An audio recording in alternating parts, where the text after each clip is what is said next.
के तपाईले demat account बनाइसकेपछि आइपिओमा एप्लाई त गर्नुभयो, तर आइपिओ पर्यो कि परेन भनेर कसरी थाहा पाउने भनेर सोचिरहनु भएको छ? यदि त्यसो हो भने आज म तपाईहरूलाई आइपिओको रिजल्ट हेर्ने तरिका एकदमै सरल भाषामा बताउन गइरहेको छु। यदि तपाईँ पनि यस विषयमा जान्न चाहनुहुन्छ भने आजको यो भिडियोलाई अन्तिमसम्म हेर्नुहोला र यस च्यानललाई सब्स्क्राइब गर्नुभएको छैन भने सब्स्क्राइब पनि गर्नुहोला। मैले यस्तै विभिन्न जानकारीमूलक भिडियोहरू लिएर आउने गर्दछु। र अब लागौँ मोबाइलतर्फ र जानौँ आइपिओको रिजल्ट हेर्ने तरिका। आइपिओको रिजल्ट हेर्नको लागि तपाईँ कुनै ब्राउजरमा जानुपर्ने हुन्छ। तपाईकोमा क्रोम ब्राउजर छ भने त्यसमा जान सक्नुहुनेछ। र क्रोम ब्राउजरमा गइसकेपछि तपाईले यहाँ आइपिओ रिजल्ट भनेर सर्च गर्नुहोला। सर्च गरिसकेपछि तपाईले यहाँ सुरुमा देख्न सक्नुहुनेछ ipioriresult.cdsc.com.nb रहेको छ। तपाई भने यसमा जानुहोला। यहाँ गइसकेपछि तपाईले यहाँ माथि चाहिँ कुन कम्पनीको आइपिओको रिजल्ट हेर्ने हो त्यो कम्पनी छनौट गर्नुपर्ने हुन्छ।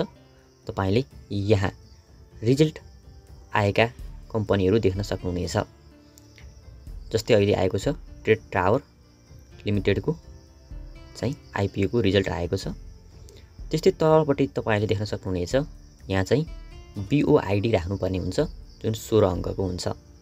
त्यो कहाँबाट ल्याउने तपाईलाई थाहा छैन भने तपाईले सजिलै मेरो शेयरको एपबाट चाहिँ हेर्न सक्नुहुनेछ। त्यसको लागि चाहिँ तपाई मेरो शेयर एपमा जानुहोला।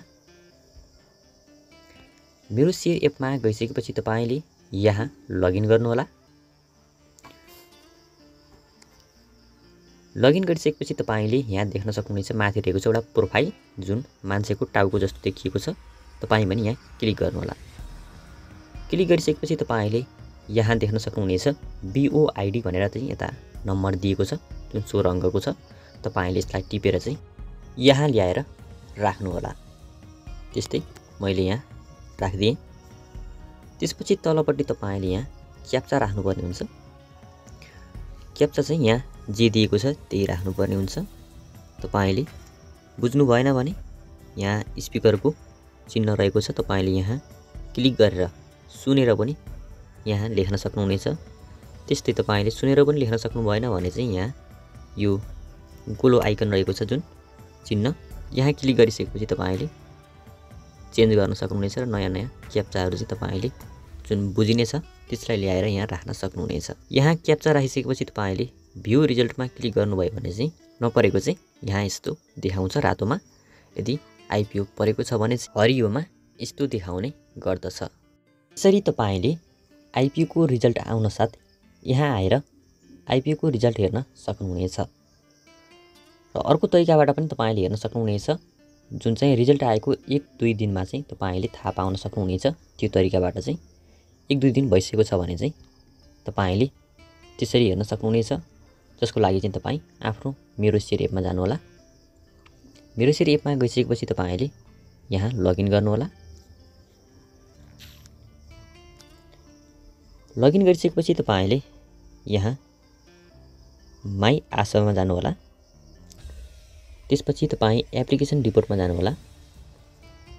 त्यसपछि तपाईले यहाँ रिपोर्टमा क्लिक गर्नुहोला कुन कम्पनीको हेर्न चाहनुहुन्छ। र तलपट्टि तपाईले यहाँ चाहिँ नट एलोटेड देख्न सक्नुहुनेछ। यो नट एलोटेड भनेको चाहिँ नपरेको र परेमा चाहिँ एलोटेड मात्र रहन्छ। र यसरी तपाईले यहाँ आएर पनि आइपिओको रिजल्ट चेक गर्न सक्नुहुनेछ रिजल्ट आएको 1-2 दिन पछि।